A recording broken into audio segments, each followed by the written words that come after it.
जय हिंद जय Bihar. Class 10th का फिजिक्स लेसन 4 विद्युत धारा। सभी प्रश्न उत्तर हैं, इम्पोर्टेंट है जो दे रहे हैं। प्रश्न संख्या 1, विद्युत धारा क्या है, इसका मान ज्ञात करने के लिए एवं एसआई मात्रक लिखें। लिखा है विद्युत धारा लिख के डैश। आवेश के व्यवस्थित प्रवाह को विद्युत धारा कहते हैं। आवेश के व्यवस्थित प्रवाह को विद्युत धारा कहते हैं। यदि नेट आवेश का प्रवाह, नेट माने सही, नेट वेट माने सही वजन, नेट माने सही, यदि नेट आवेश का प्रवाह समय t में होता है तो विद्युत धारा का मान I बराबर Q बटा T, मतलब धारा बराबर आवेश बटा समय होता है। विद्युत धारा का SI मात्रक एम्पियर होता है। विद्युत धारा का SI मात्रक एम्पियर होता है। देखिए प्रश्न है परिपथ क्या है। परिपथ क्या है या पथ क्या है, ये भी करंट में विद्युत लेसन में। तो जिस पथ से होकर विद्युत धारा का प्रवाह होता है, जिस पथ से होकर विद्युत धारा का प्रवाह होता है उसे विद्युत परिपथ कहते हैं। ध्यान दीजिए, जिस पथ से होकर विद्युत धारा प्रवाहित होता है उसे विद्युत परिपथ या पथ कहते हैं। तो इसमें दो प्रकार का होता है विद्युत परिपथ। जरा इस फिगर को ध्यान से देखिए। ये देखिए, इसमें बैटरी से इसे जोड़ा गया है, ठीक है। तो बैटरी से इधर धन और ऋण दोनों को जोड़ा गया, स्विच दिया गया तो बल्ब जल रहा है। तो ये परिपथ बंद है, मतलब बल्ब जल रहा है बंद, लेकिन ये खुला परिपथ है। ये तार को देखिए, तार को डिस्कनेक्ट कर दिया गया, तार को ये देखिए यहाँ से हटा दिया गया है, तो ये खुला परिपथ है। परिपथ खुल गया, ये परिपथ बंद है, मतलब ये आपस में बंद करने का मतलब ये बैटरी ऑफ नहीं है, ये ऑन कर दिया गया है, ये ज्वाइंट कर दिया गया, परिपथ को जोड़ दिया गया तो बंद परिपथ। देखिए बल्ब जल रहा है, यहाँ तार को हटा दिया गया है तो ये तार खुल गया, ये खुला परिपथ हो गया, तो ये बल्ब बुझ गया है। तो परिपथ खुला और बंद, तार को हटा देंगे, कनेक्शन को हटा देंगे तो बल्ब बुझ जाएगा, बल्ब नहीं जलेगा। विद्युत विभव क्या है, इसका एसआई मात्र लिखें। विद्युत विभव, जब उत्तर लिखिएगा तो ऐसे ही प्रश्न संख्या लिख के फिर उत्तर लिख के विद्युत विभव लिख के विवरण चिन्ह। अब आंसर, एकांक धनावेश को अनंत बिंदु से किसी बिंदु तक लाने में किए गए कार्य को उस बिंदु पर विद्युत विभव कहते हैं। इसका एसआई मात्रक वोल्ट होता है। वोल्ट बराबर जूल बटे कूलाम, 1 वोल्ट बराबर 1J बटा 1C। देखिए विभवांतर, विभवांतर क्या है, एसआई मात्रक लिखें। विभवांतर, दो बिंदुओं के बीच विभव, दो बिंदुओं के बीच विभवांतर, इनके बीच निम्न विभव से उच्च विभव तक एकांक धनावेश को ले जाने में किया गया कार्य है। मात्रक वोल्ट होता है। अब चालक पदार्थ और विद्युत रोधी पदार्थ क्या समझते हैं।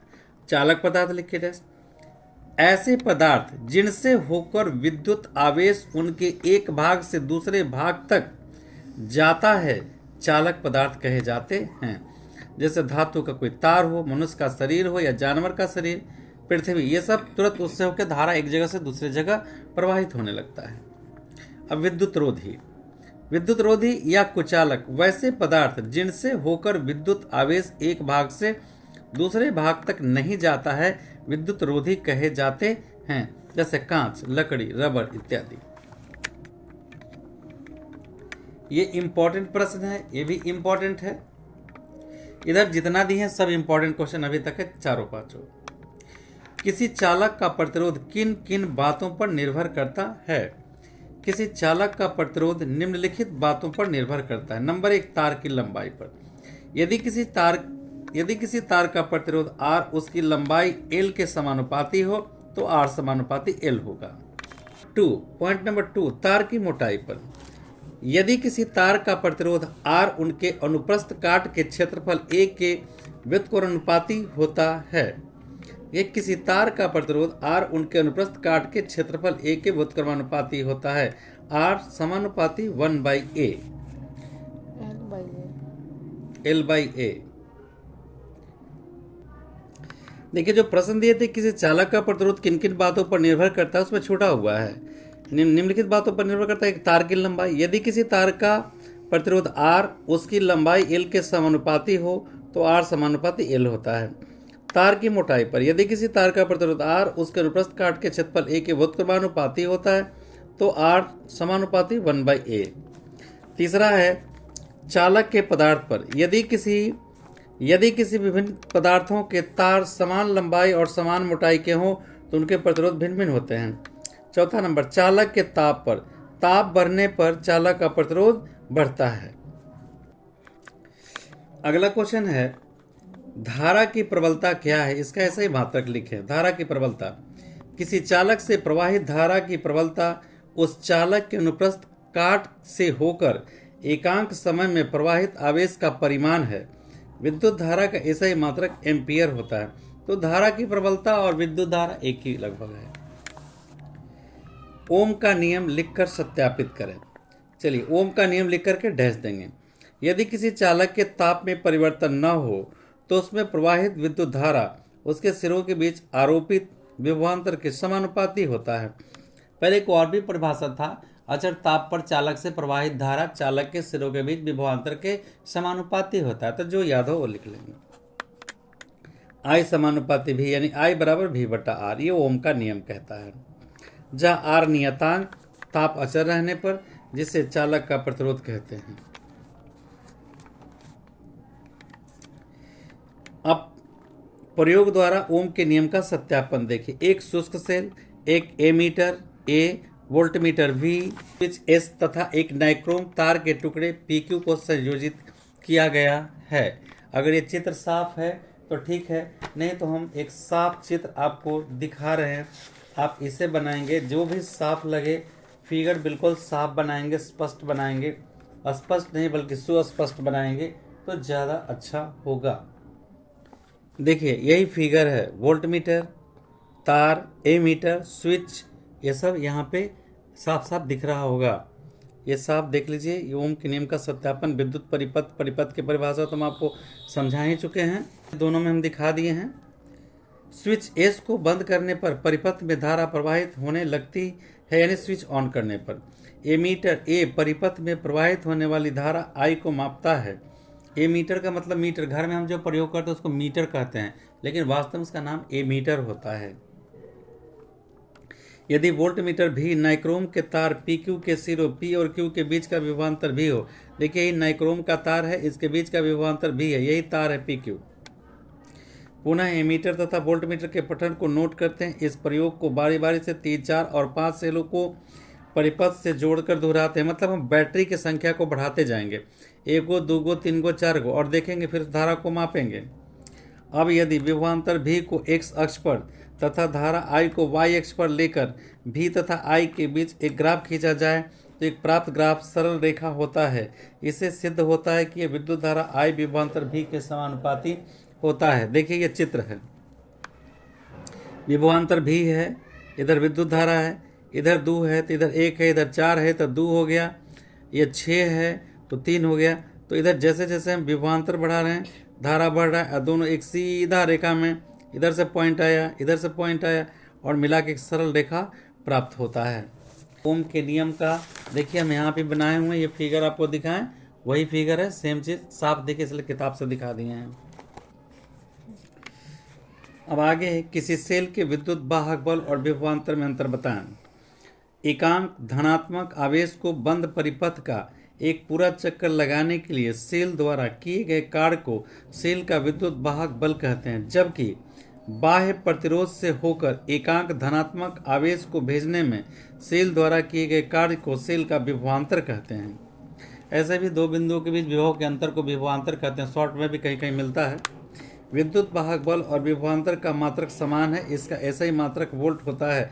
देखिए हम इसको डिवाइड करके इसलिए नहीं लिखे हैं कि दोनों का मात्रक तो एक ही है, तो केवल परिभाषा में थोड़ा सा डिफरेंस है, तो एक एक के लिए आधे आधे नहीं करके हम एक ही जबकि करके दे दिए हैं, और ये भी दर्शा दिए हैं कि विद्युत वाहक बल और विभवांतर दोनों का मात्रक वोल्ट ही होता है, सब ऑब्जेक्टिव में आता है। अगला क्वेश्चन है, विद्युत बल्ब में निष्क्रिय गैस क्यों भरी जाती है?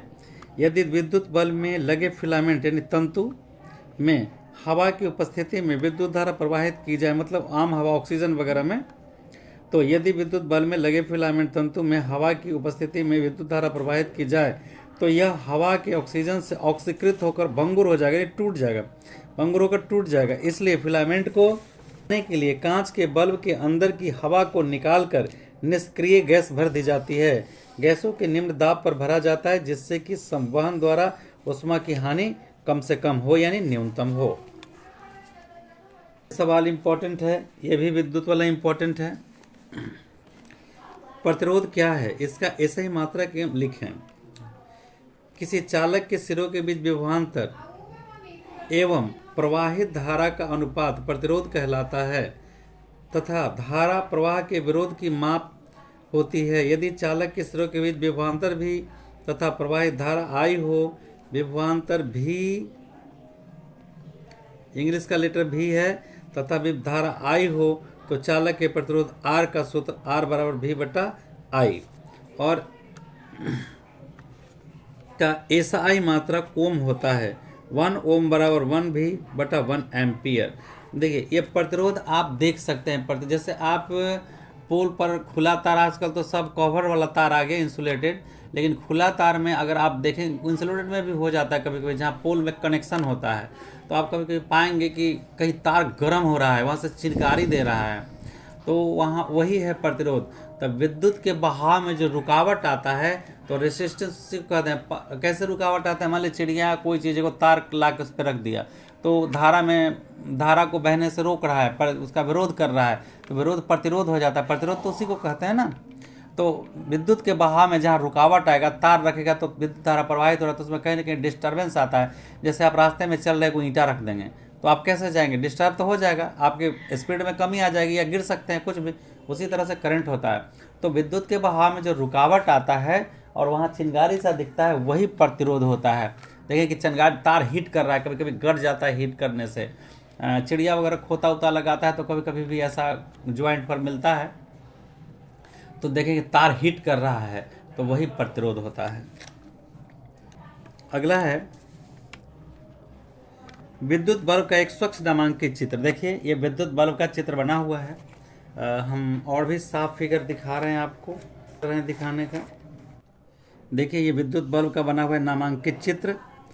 स्पर्श बटन स्टड, यहाँ पे ये दोनों बटन होता है। यही बटन कभी कभी घिस जाता है तो नीचे हो जाता है, तो होल्डर में लगाने पर बल्ब नहीं जलता है, ये ध्यान रखिएगा।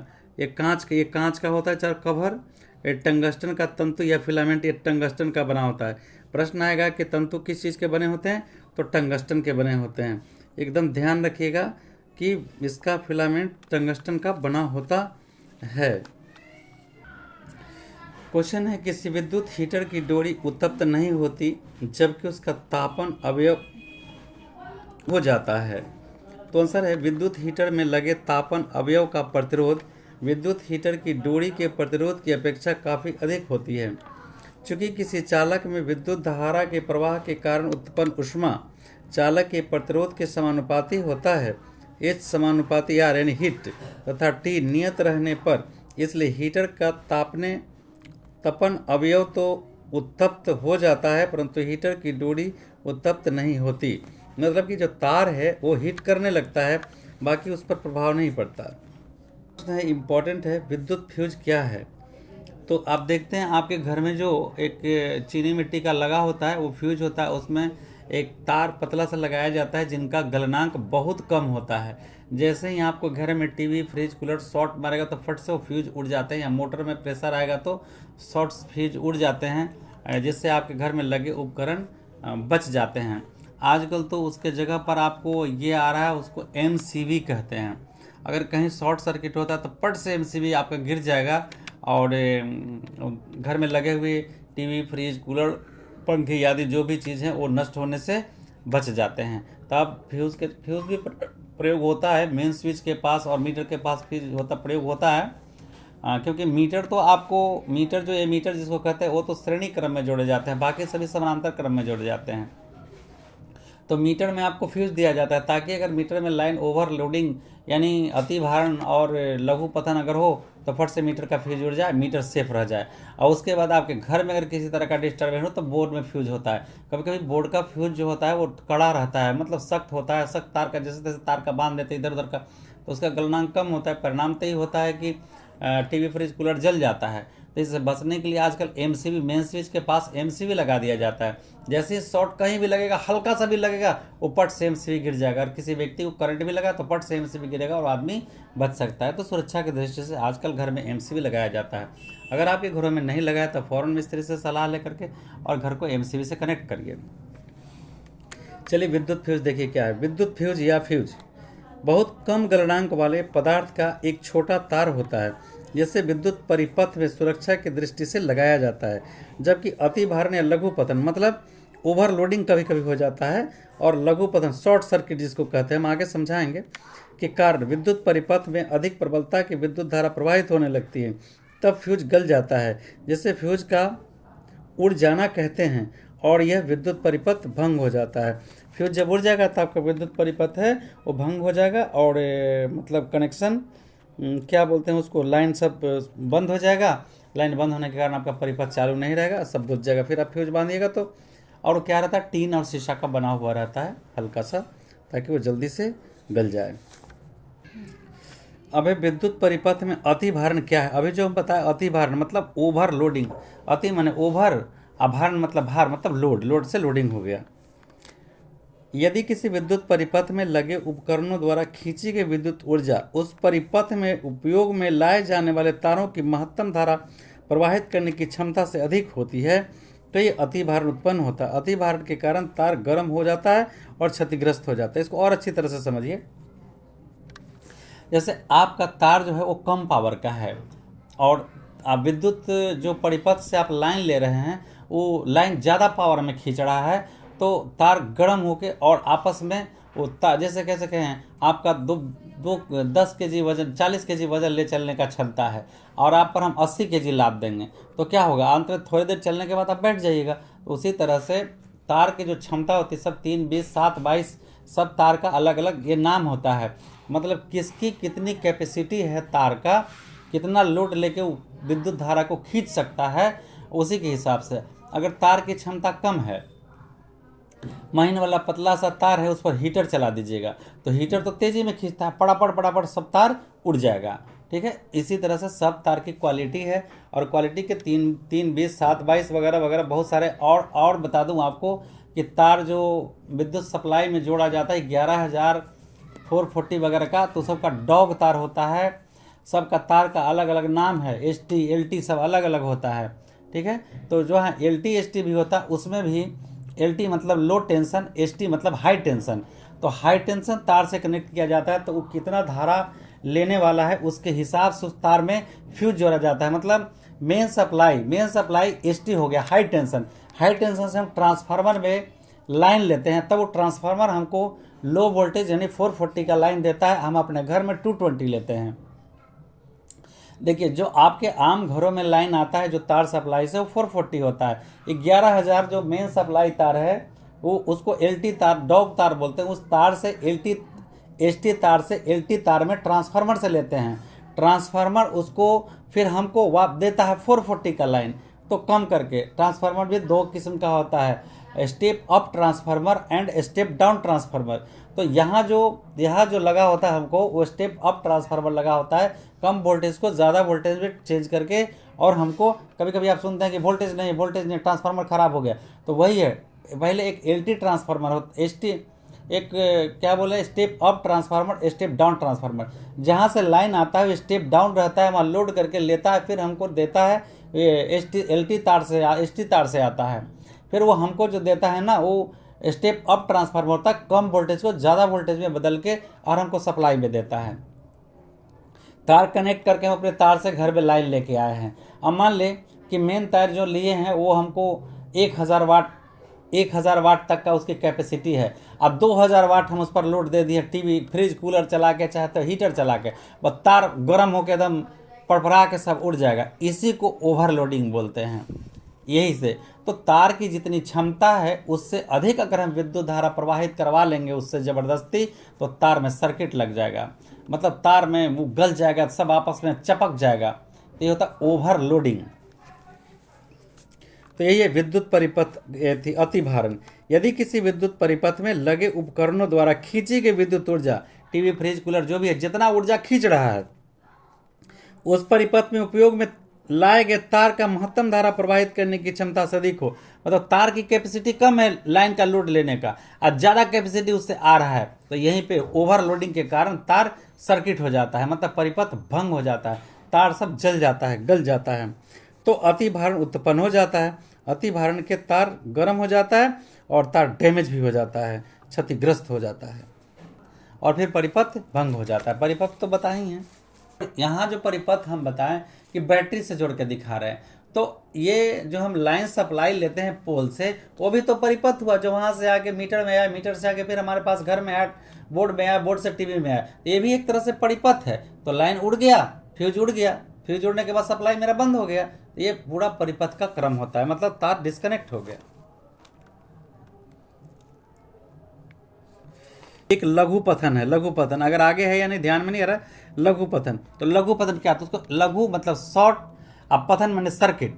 तो शॉर्ट सर्किट क्या होता है, जब किसी कारणवश या मौसम, बहुत दिन से आपका पुराना तार लगा हुआ है, ऊपर इंसुलेटर कमजोर है, तो बहुत दिनों का तार होने के कारण वो क्षतिग्रस्त हो जाता है, आपस में मतलब बीच बीच से क्रैक कर जाते हैं, मतलब उस पर से इंसुलेटर हट जाता है। इंसुलेटर हटने के कारण ठंडा और गर्म तार किसी भी परिस्थिति में वापस में सट जाते हैं, तो सटने के कारण वो शॉर्ट सर्किट हो जाता है, मतलब वहाँ चिंगारी हो जाता है, पूरा परिपथ भंग हो जाता है। किस मिश्र धातु का बना होता है, इसकी क्या विशेषता है।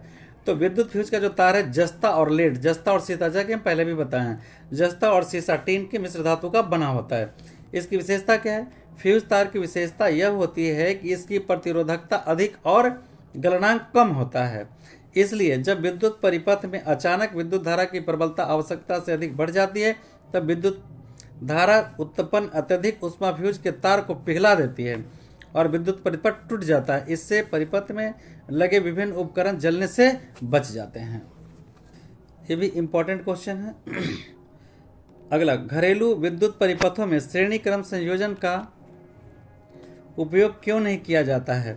देखिए, हम घर में जो कनेक्शन लेते हैं तो वो सब श्रेणी क्रम में नहीं रहता, केवल मीटर श्रेणी क्रम में होता है, केवल मीटर में श्रेणी क्रम होता है, क्योंकि सप्लाई से लाइन आएगा और सप्लाई वहाँ से उड़ गया, मीटर फ्यूज उड़ गया, तो पूरा कनेक्शन खत्म हो जाएगा, क्योंकि मीटर जो है श्रेणी क्रम में, ताकि उसी से होकर कुल विद्युत ऊर्जा वहाँ से प्रवाहित हो। इसके बाद हम अपने घरों में जितने भी परिपथ का वायरिंग होता है वो सब श्रेणी क्रम में किया जाता है। क्यों, जरा देखिए, श्रेणी क्रम में विद्युत धारा के प्रवाह के लिए केवल एक ही पथ या परिपथ होता है। यदि ऐसे परिपथ में लगे उपकरणों में से कोई एक उपकरण खराब हो जाता है तो परिपथ में विद्युत धारा का प्रवाह रुक जाता है। यही कारण है कि घरेलू विद्युत उपकरण में श्रेणी क्रम संयोजन का उपयोग नहीं किया जाता है, वहाँ समानांतर क्रम का किया जाता है। आप सीरीज बत्ती जलाते हो तो देखिए, सीरीज बत्ती आगे हम पढ़ा के बता रहे हैं, ये देखिए, ये सीरीज बत्ती ऐसे लटका हुआ है, ये लटका हुआ है। अब यहाँ से तार डिस्कनेक्ट हो गया तो आगे वाला सीरीज बत्ती नहीं जलेगा। मिस्त्री क्या करता है, इसको पकड़ के ऐंठ देता है, तो फिर से ये पूरा जलना शुरू हो जाता है, तार यानी ज्वाइंट हो जाता है, डिस्कनेक्शन हट जाता है, कनेक्शन हो जाता है। तो उसी तरह से अगर घर में मेरा एक बल्ब फ्यूज करेगा तो पूरा सगरों का लाइनें बंद हो जाएगा, सारे जय रूम, जय तल्ला, जय सब बंद हो जाएगा। इसलिए घर में जो परिपथ है वो सब समानांतर क्रम में जोड़ा जाता है, ताकि एक बल्ब फ्यूज होने से उससे कोई प्रभाव नहीं पड़ेगा। देखिए, समानांतर क्रम का हम कुछ उदाहरण आपको दिखाते हैं, जरा ध्यान से देखने का प्रयास करिए। ये देखिए, श्रेणी क्रम में है, अगर इसमें से तार कहीं डिस्कनेक्ट हो जाएगा, एगो तार मान लीजिए यहाँ से टूट गया तो सप्लाई बंद हो जाएगा, परिपथ बंद हो जाएगा, ठीक है। तो फिर इसको हम ऐंठ देंगे तो फिर ये परिपथ शुरू हो जाएगा। लेकिन इसी में देखिए, मान लीजिए यहाँ से तार भंग हो गया, ये फ्यूज उड़ गया, इसका बल्ब जो है, बल्ब का फिलामेंट टूट गया, तो क्या होगा, यहाँ से नहीं धारा, ये तो परिपथ बंद हो गया, लेकिन यहाँ से धारा जाएगा, देखिए यहाँ से जाएगा, ये भी बंद हो गया, तो यहाँ से जाएगा। अगर तीनों बंद हो गया तो लाइन बंद हो जाएगा। अगर तीनों भंगे हो गया, तीनों एक साथ फ्यूज हो गया, तो परिपथ में आगे लाइन नहीं जाएगा। वरना एक और दो को भी भंग होने पर लाइन यहाँ तक फिर इस रास्ते से आ जाएगा, ये भंग हो गया तो दोनों के रास्ते से आएगा। इसीलिए अगर हमारे घर में अगर श्रेणी क्रम में जोड़ देंगे तो एक तल्ला में, नीचे तल्ला में खत्म हो गया तो ऊपर से सब खत्म हो जाएगा। इसलिए हमारे घरों में विद्युत आता है प्रश्न कि आपके घरों में विद्युत परिपथ किस श्रेणी में जोड़े जाते हैं। तो विद्युत परिपथ जो जोड़ा जाता है वो सब समानांतर क्रम में जोड़ा जाता है। अगर श्रेणी क्रम में जोड़ देंगे तो एक फ्यूज होने से सारे लाइन सप्लाई बंद हो जाएंगे। ये बात ध्यान रहे, मीटर हमेशा श्रेणी क्रम में जोड़ा जाता है, ठीक है, और बाकी जो घर में जितने परिपथ लगाए जाते हैं वो सभी समानांतर क्रम में जोड़े जाते हैं। पहला क्वेश्चन है, घरेलू विद्युत परिपथों में श्रेणी क्रम संयोजन का उपयोग क्यों नहीं किया जाता, तो बता ही दिए। आगे देखिए, घरेलू वायरिंग में गर्म तार, ठंडा तार तथा भू तार का अर्थ क्या काम करते हैं। देखिए यहाँ बहुत ध्यान से समझने वाली बात है, प्लस तार, माइनस तार और अर्थ तार 3 गो होता है। ये ध्यान दीजिए, आप जब अपना आयरन खोलिए, आयरन का तार को करके देखिए, एगो प्लस तार गया होगा, एगो माइनस तार गया होगा, एगो अर्थ तार गया होगा, एगो हरा, एगो रेड तार होगा, एगो रेड होगा, एगो हरा होगा, एगो और कोई कलर का होगा, येलो या जो भी हो। तो इसमें जो शायद ग्रीन का तार होता है ना, वो अर्थ का तार होता है। हम देखते हैं इसमें क्या लिखता है। तो आपका जो घर में कनेक्शन देता है मिस्त्री, वो बहुत तो अपने भी देह चोराता है, पैसा तो आपसे ले लेता है, लेकिन वो वायरिंग सही ढंग से नहीं करता है। तीनों तार को आपको सप्लाई में लाके हर एक बोर्ड से अर्थ करना है उसको। अब इससे आपको फायदा क्या मिलेगा, अब मान लेते हैं, पहले देखिए इसको समझने का प्रयास करिए। मान लेते हैं ये 2 गो तार, ये बोर्ड में आपने प्लग खोस दिया, ठीक है, ये आपका, ये मान लीजिए आपका ये फ्रिज है, ये फ्रिज है, ये फ्रिज को आपने खोला, नंगे पैर खोला, और बाय दफे इसमें से कोई वो गर्म तार इसे किसी भी तरह से, ये ठंडा या गर्म तार कोई कट गया और बॉडी में टच कर गया। ध्यान दीजिए, ठंडा या गर्म तार बॉडी कट गया, और ज़्यादातर गर्म का डैमेज करता है। ये गर्म तार कट गया, बॉडी को टच कर दिया। अब ये फ्रिज जो है ये गर्म ले रहा है इससे। अब ये क्या होगा कि आप खाली पैर से गए और इसको छुएंगे, तो खाली पैर से गए तो अर्थ इसको मिल गया, गर्म यहाँ से मिल रहा है, तो अब यहाँ से गर्म मिल रहा है, यहाँ से अर्थ कर गया। अब अर्थ कर तो मारेगा आपको भड़ाक से करंट, आपके डेथ हो सकती है। लेकिन अगर इसमें से तीसरा तार जो है, ये तीसरा तार जो आता है, वो तीसरा तार भी कनेक्ट है, तीसरा तार इससे कनेक्ट है, तो ये जो क्या करेगा, इसका बॉडी जो है वो सीधे यहाँ से जाएगा, ये सीधे इसमें जाएगा बोर्ड में। अब बोर्ड से जहाँ अर्थ का जो, जहाँ ये अर्थ करता, अर्थ माने क्या होता है, अर्थ माने पृथ्वी, ये तार पृथ्वी से कनेक्ट रहता है। अर्थ वाला जो तार है कहीं ना कहीं पृथ्वी, एगो पोल से प्लस आया और माइनस आया, एगो अर्थ तार घर में आपको कनेक्ट करके रखना पड़ता है, कहीं कनेक्ट कर दीजिए।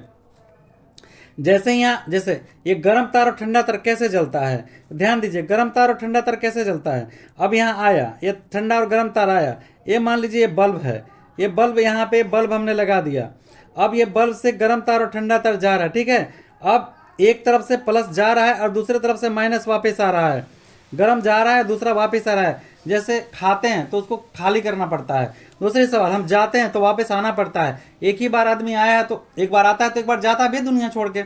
उसी तरह से आने और जाने का जो प्राकृतिक नेचुरल सिस्टम है वो कभी बदल नहीं सकता है। ये गर्म तार गया, ऐसे प्रवाहित हुआ, फिर ठंडा से होकर के यहाँ ठंडा भी, दोनों कनेक्ट हो गया, स्विच दिए तो दोनों कनेक्ट हो गया, लाइट जलना शुरू हो गया।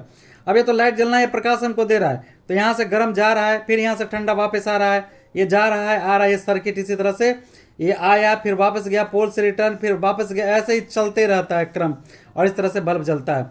अब मान ले किसी कारण से ये बॉडी कट गया, ये कटने के बाद कनेक्ट हो गया, तो ये जो गर्म तार है ये क्या करेगा, इस ठंडा जो ये अर्थ है, जो अर्थ जो हम जोड़े हैं, ये अर्थ के माध्यम से ये सीधे चला जाएगा धरती में, या तो यहीं हम अर्थ से कनेक्ट कर दें, तो गर्म आ रहा है सीधे कहाँ जा रहा है, ये धरती के अंदर लाइन को ये खींच ले रहा है आपस में। लेकिन ऐसा करना जायज़ नहीं है, ये बोर्ड से ही लाइन को कनेक्ट होना चाहिए, ताकि अर्थ तार फिर से वापस जाके सारे करंट धरती में चले जाए।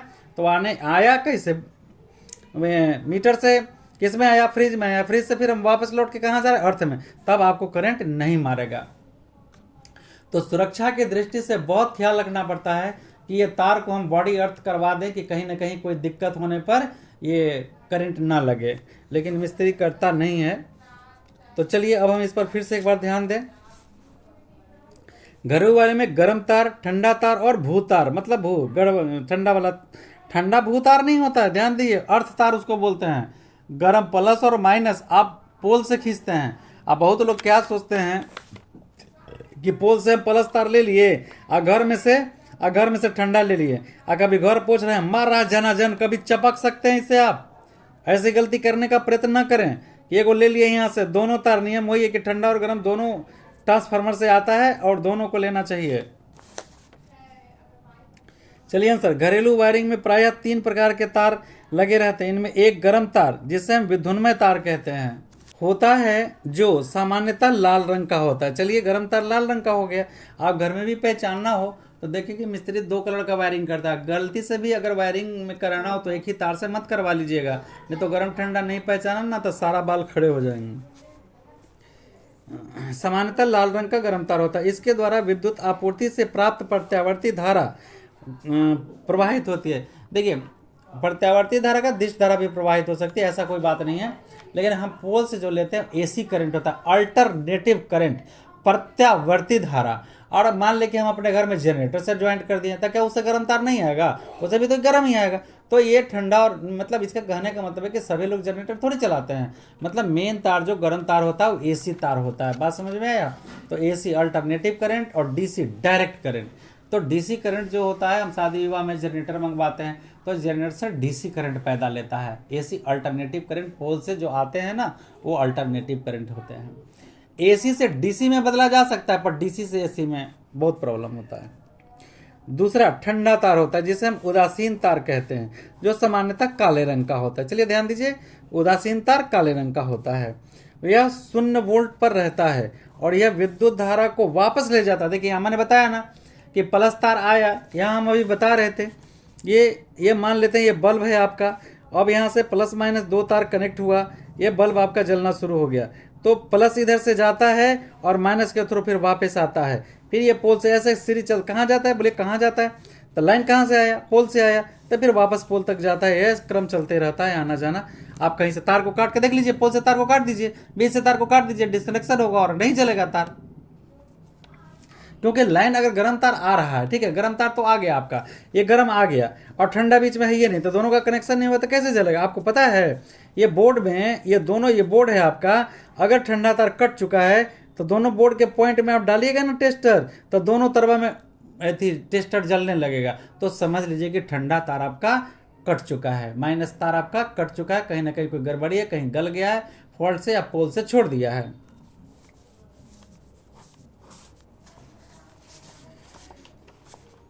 तो काले रंग का होता है कौन? माइनस वाला तार। यह 0 वोल्ट पर रहता है और यह विद्युत धारा को वापस ले जाता है। तीसरा तार भू अर्ध तार कहलाता है।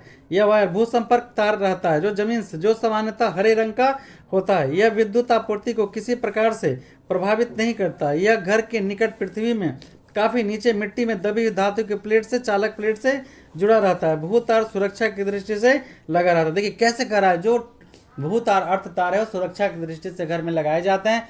कहीं भी अगर करंट लीक हुआ तो वो सीधा धरती को चला जाएगा, उसके माध्यम से घर में झंझनाहट सा महसूस नहीं होगा।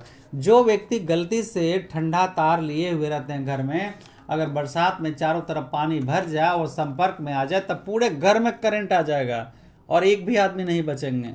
इसलिए कभी भी ऐसी गलतियां ना करें। पोल से ही दोनों तरह के तार को लें और घर में अर्थ को कनेक्ट किए रहें।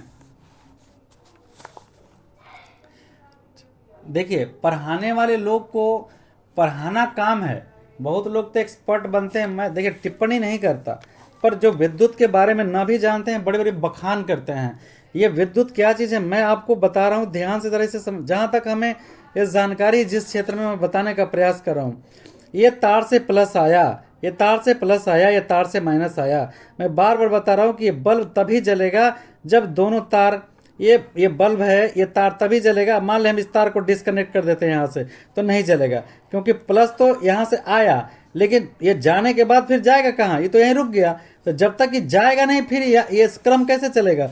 जो मान ले किसी गेस्ट आया आपके यहाँ, उसको जाने नहीं दीजिएगा तो फिर कहे कि फिर वही है, और तो यह कब? जब वो जाइए तब नहीं है, तो पहले जाए दीजिए।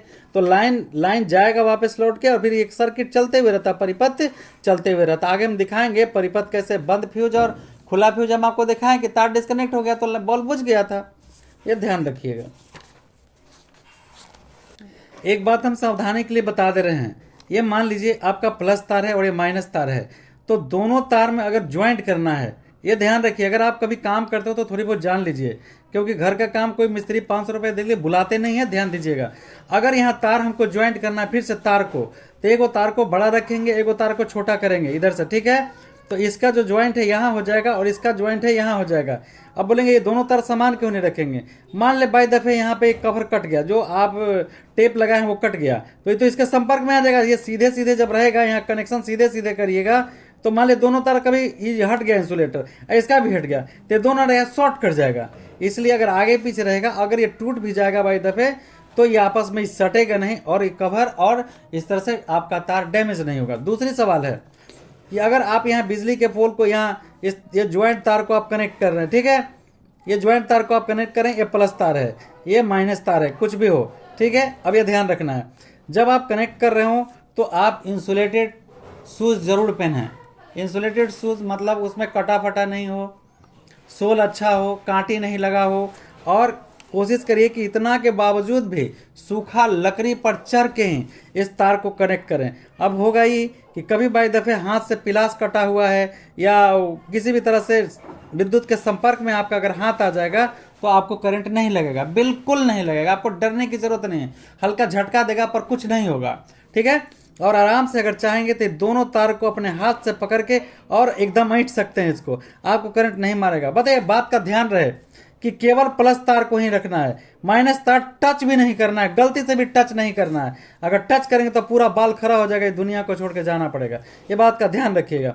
और ना ही कोई व्यक्ति आपको छुए, अगर कोई व्यक्ति अगर आपको छू देता है तो अगर वर्थ से कनेक्ट है तो मारेगा उसको भड़ाक दिक्कत। तो ध्यान रखिए, किसी को कहिए आप हमको छुइए मत।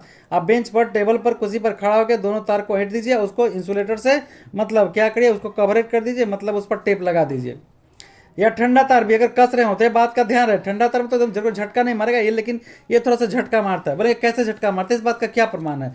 तो गाड़ी बनाने वाले मिस्त्री को आप देखे होंगे, वो प्लग साफ करता है, आप प्लग साफ करके करंट चेक करता है, उसको कहिएगा कि ये जो गाड़ी का जो प्लग में रखने वाला जो तार है उसको हथवा में इसे पकड़ लेता है, तरवा के हथवा में इसे पकड़ के किक मार के चेक करता है कि करंट आया कि नहीं, फटफट।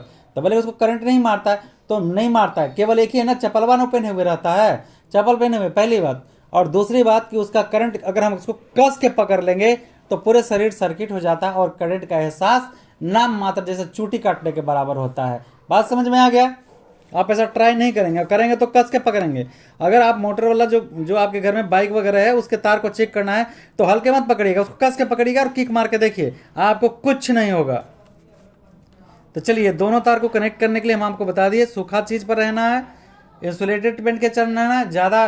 देखिए, करंट तो ये अपने बाप का नहीं है, बिजली अपने बाप का नहीं जिसको पैदा किया है, तो इसलिए इससे सावधानी हटी और दुर्घटना घटी। तो ओवर मतलब क्या बोलेंगे, आप ग्लव्स वगैरह पहन के काम करिए, आप कितनों हो माहिर ना, हल्का सा इधर उधर हुआ ना तो सब दिमाग अस्थिर हो जाएगा, ठीक है, नसें सूख जाएंगे दिमाग का। तो कभी भी काम करना है, कितना बड़ा मिस्त्री हो, तो आप सुरक्षा का ख्याल रखिए, पूरा सेफ्टी रखिए, तभी आप बिजली का काम करें। आजकल मैं देखता हूँ, ये देखिए मैं दिखा रहा हूँ, ये पोल है, ऐसे तार गया है, ठीक है। आप समझने का प्रयास करिए कि कुछ मिस्त्री लोग कैसे गलतियां करते हैं। अब मान ले कि लाइन इधर से इधर आ रहा है, ठीक, अगर इस पोल पर हमको काम करना है, अगर इस पोल पर हमको काम करना है तो एक अच्छा जो मिस्त्री होता है, जो पढ़ाई होता है इलेक्ट्रिशियन में, उसके बारे में हम बता रहे हैं कि लाइन इधर से आ रहा है, अगर इस पोल पर हमको काम करना है तो पहले हम पीछे वाले 2 पोल पीछे चढ़ेंगे, पीछे तर के एक पतला सा तार लेंगे, अब पतला सा तार लेके तीनों तार को कनेक्ट कर देंगे, ठीक है। ये तीनों तार को पहले तो लोड सेटिंग मतलब शटडाउन लेना है, लाइन सप्लाई को बंद करवाना है। इसके बावजूद भी अगर गलती से या दुश्मनी से कोई लाइन को चालू करवा दिया आपका कोड वर्ड जान के, तो देखिए, अगर आप मिस्त्री हैं तो हम आपके लिए बेहतर सलाह दे रहे हैं, जहाँ तक हम पढ़ाई हुई है, हमारी जानकारी मैं बता दूं, ये तीनों तार कनेक्ट रहने से आपको क्या फायदा मिलेंगे। जैसे कोई गलती से या दुश्मनी से लाइन सप्लाई चालू करवा देगा, तो चालू करवाते तीनों फटाक से ये उड़ जाएंगे, यानी जहां से लाइन दिया है वहां उड़ जाएगा फ्यूज, एकदम फटाक से उड़ जाएगा, जहां जो लाइन दिलवाया वहां का फ्यूज उड़ जाएगा। अब बड़ा वाला फ्यूज रहता है, जैसे ही उड़ेगा अब फटाक से आपको झटका मारेगा, आप गिर जाइएगा। तो आप यहाँ बच सकते हैं, आपको बचने का चांस है, क्योंकि यही तार यहीं उड़ेगा तो झटका तो आपको देगा झटके से, ऐसा बात नहीं है, लेकिन वो लाइन डिस्कनेक्ट हो जाएगा और आपकी जान बच जाएगी।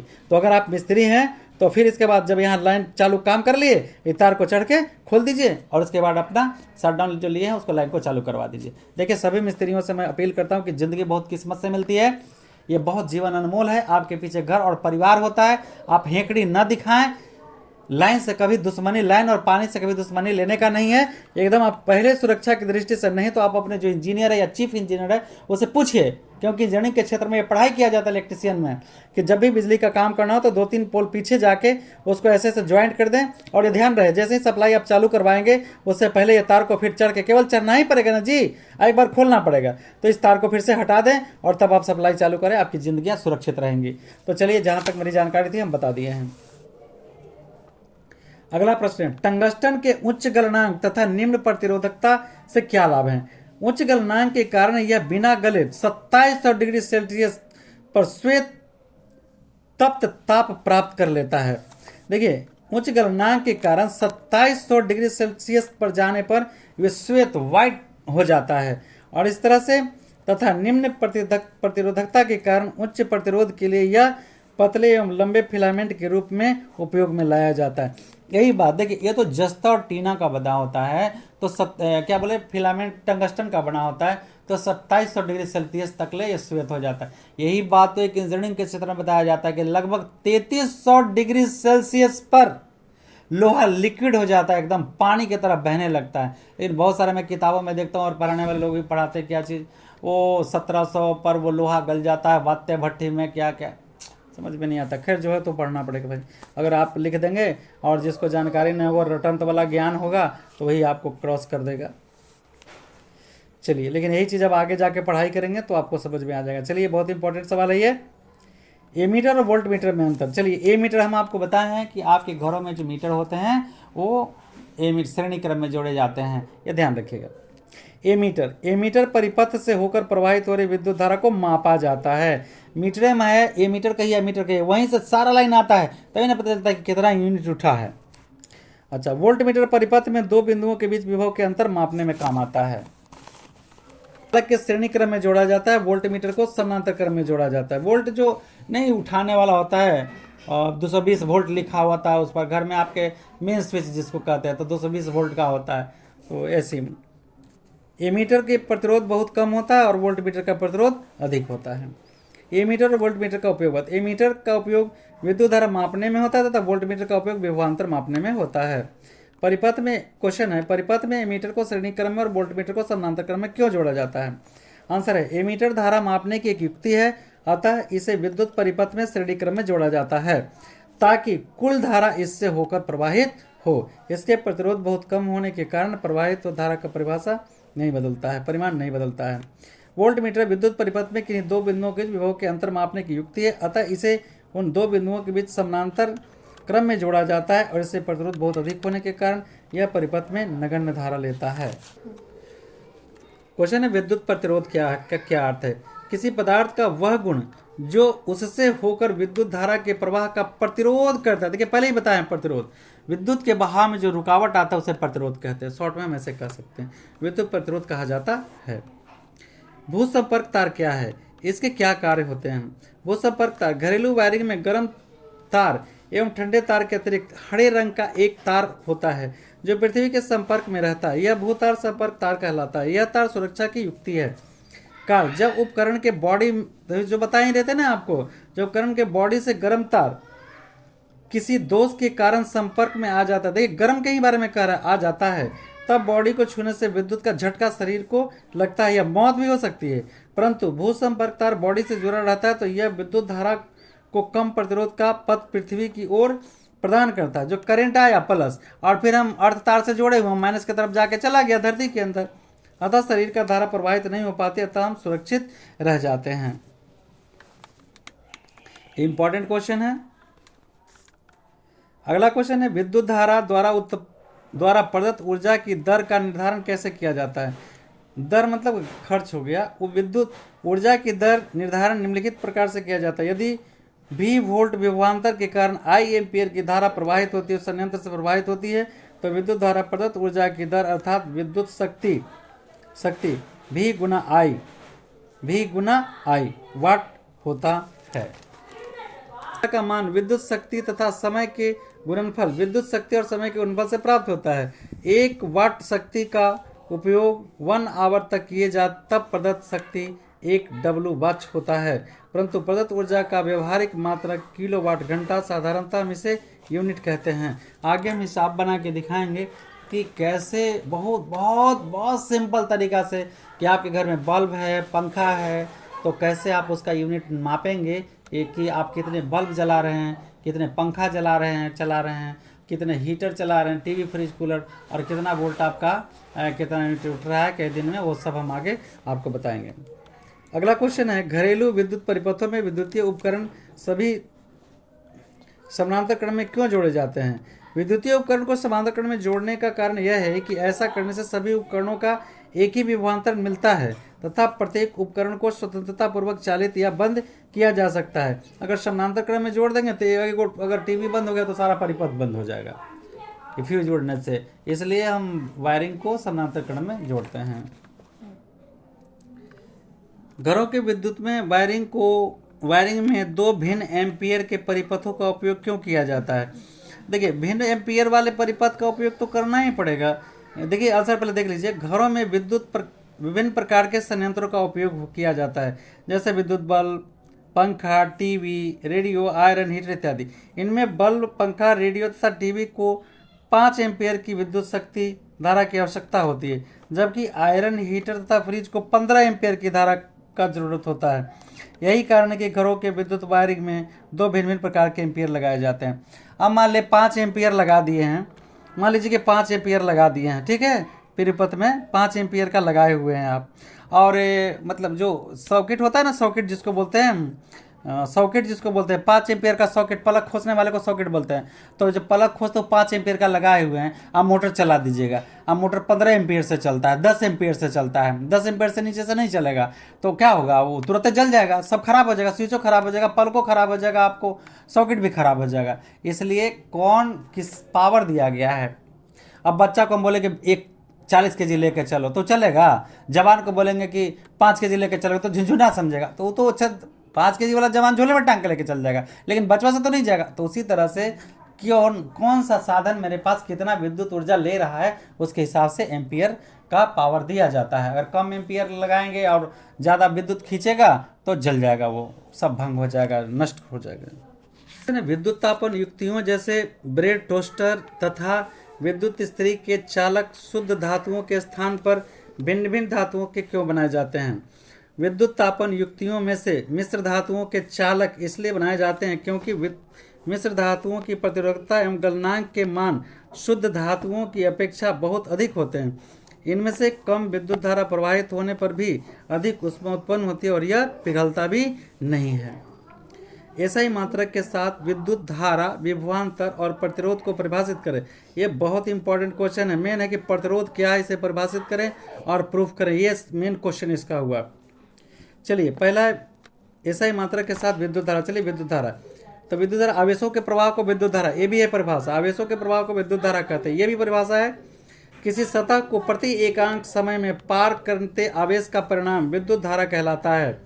इसका एसआई मात्रक एम्पियर होता है, 1 कूलम प्रति सेकेंड के बराबर होता है।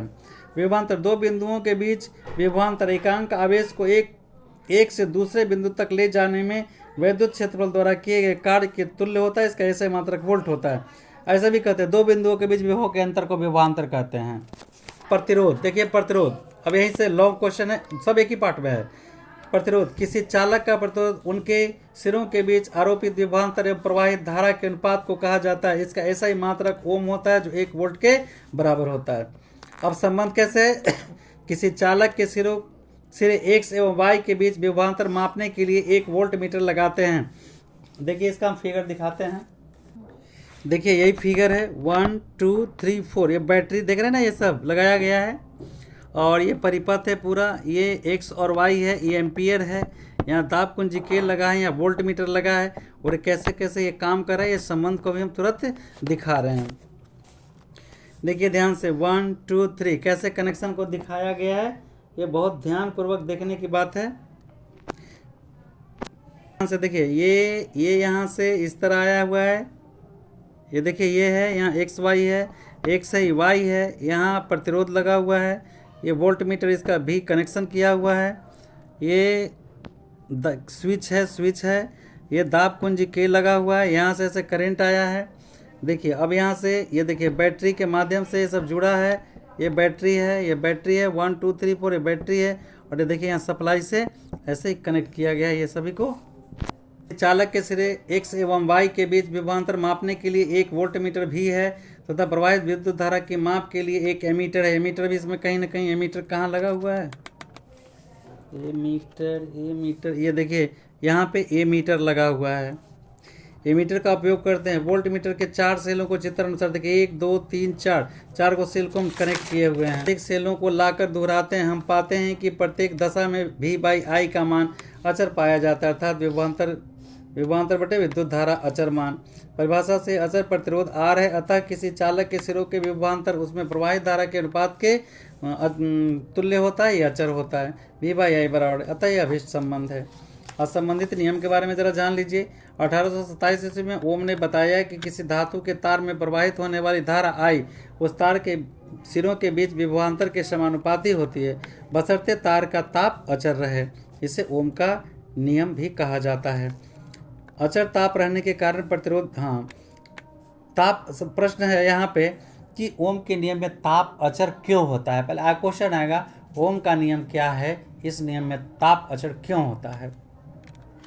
तो ओम का नियम लिखेंगे, चालक से प्रवाहित धारा चालक के सिरों के बीच विभवांतर के समानुपाती होता है, पहला हो गया। और दूसरा, ताप अचर क्यों होता है, अचर ताप रहने के कारण प्रतिरोध अचर हो जाता है, परंतु प्रतिरोध बराबर विभवांतर बटा विद्युत धारा, अतः विभवांतर इतना बराबर अचर हो तो ओम का नियम का कथन सत्य होता है। ताप बढ़ने से, ये बहुत महत्वपूर्ण प्रश्न है। ओम का नियम लिखें, इस नियम में ताप अचर क्यों होता है, तो क्लियर कर दिए हैं उत्तर। ओम का नियम यहाँ छूट गया, ओम का नियम लिख के डैश दे दीजिएगा, तब लिखेगा यदि किसी चालक ताप में परिवर्तन न हो तो उसमें प्रवाहित विद्युत धारा उसके सिरों के बीच विभवांतर के समानुपाती होता है। और इसे भी कई बार बता दोगे, अचर ताप पर चालक से प्रवाहित धारा चालक के सिरों के बीच विभवांतर के समानुपाती होता है, ये भी फॉर्मूला होता है। अब प्रश्न है कि इस नियम में ताप अचर क्यों होता है। तो चालक में ताप की वृद्धि होने से चालक में प्रवाहित विद्युत धारा का मान सही नहीं प्राप्त होता है। चालक में ताप का वृद्धि होने से चालक में प्रवाहित विद्युत धारा का मान सही नहीं प्राप्त होता है, अर्थात धारा का सही मान प्राप्त करने के लिए ताप को अचर रखा जाता है। धारा का सही मान प्राप्त करने के लिए ही ताप को अचर रखा जाता है।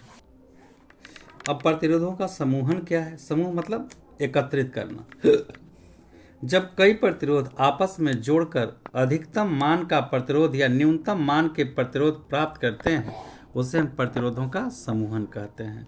जैसे श्रेणी क्रम में जोड़ना है, समानांतर क्रम में जोड़ना है। किस क्रम में जोड़ना है, अगर श्रेणी क्रम में जोड़ेंगे तो अधिकतम मान प्राप्त होगा, समानांतर क्रम में जोड़ेंगे तो न्यूनतम मान प्राप्त होगा। तो इस तरह से प्रतिरोधों का समूहन दो प्रकार से किया जाता है। प्रतिरोधों का श्रेणी क्रम समूहन, श्रेणी क्रम में जुड़े हुए प्रतिरोधकों का समतुल्य प्रतिरोध उन प्रतिरोधकों के अलग अलग प्रतिरोधों के योग के बराबर होता है। RS मतलब R सीरीज बराबर R1 plus R2 plus R3 plus dot dot dot. प्रतिरोधों का समानांतर क्रम या पार्श्व क्रम समूहन, इसे हम पार्श्व क्रम समूहन भी कहते हैं। प्रतिरोधों का समानांतर क्रम या पार्श्व क्रम समूहन से जुड़े प्रतिरोधकों के समतुल्य प्रतिरोध का व्युत्क्रम उन सभी प्रतिरोधकों के अलग अलग प्रतिरोधकों के व्युत्क्रम के योग के बराबर होता है। व्युत्क्रम है 1/Rp 1/R पैरेलल बराबर 1/R1 plus 1/R2 plus 1/R3 plus dot dot dot. प्रश्न है, प्रतिरोधकों के श्रेणी क्रम समूहन के लिए सूत्र प्राप्त करें। ध्यान से देखना है इसको और इसकी भाषा को। यहाँ फिगर भी आपको दिख रहा है, दो फिगर हम और स्पष्ट फिगर आपको दिखा रहे हैं।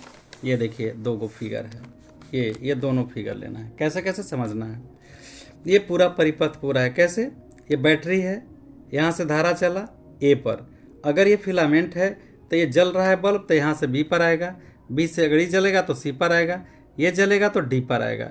तो R1 R2 R3, मान लिया कि 3 प्रतिरोधक R1 R2 R3 श्रेणी क्रम में जोड़े गए हैं। बिंदु A पर A और B के बीच विभवांतर V1, B C के बीच विभवांतर V2, B C और C D के बीच के विभवांतर 3 है। ठीक है, इस स्विच से जोड़ दिए हैं।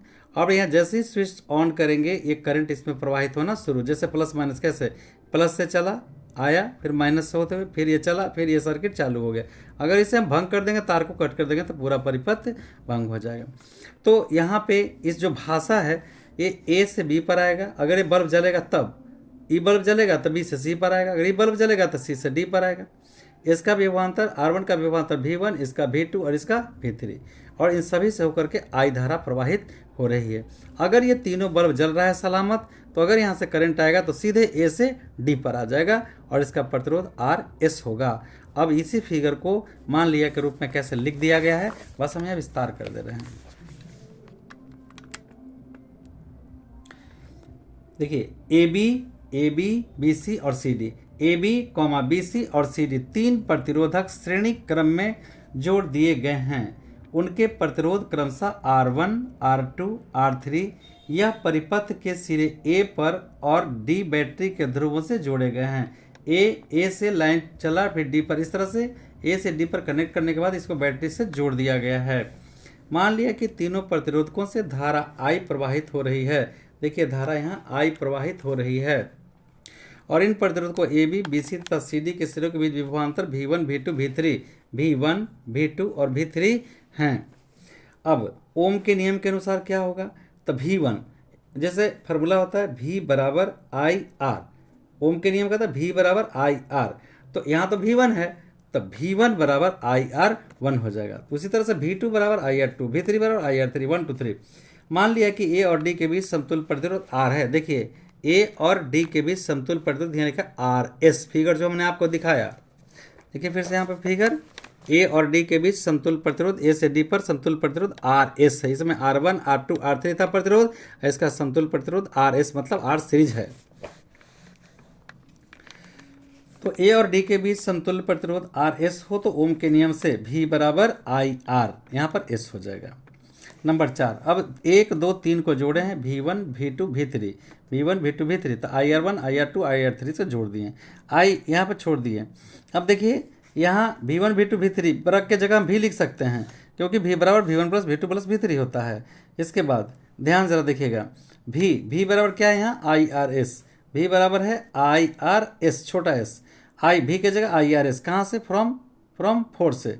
I इधर में I कॉमन कर दिया, I कट गया, R1 I कट गया, R2 I कट गया, R3, यानी IRS बराबर, अब देखिए I से I यहाँ, I से I कट गया, तो RS बराबर बच गया, RS बराबर R1 plus R2 plus R3। अब इसका मतलब क्या हुआ, अतः श्रेणी क्रम में जुड़े हुए प्रतिरोधकों का समतुल्य प्रतिरोध उन प्रतिरोधकों के अलग अलग प्रतिरोधों के योग के बराबर होता है। यही बात आपको प्रूफ करना था। एक बार फिर से देख लीजिए, AB, BC और CD तीन प्रतिरोधक R1, R2, R3 जिनके विभवांतर V1, V2, V3 श्रेणी क्रम में जोड़े गए हैं। बैटरी से जोड़ने पर, स्विच से जोड़ने पर परिपथ इनका पूरा हो जाता है। ओम के नियमानुसार V1 बराबर IR1, V2 बराबर IR2, V3 बराबर निकाल दिए।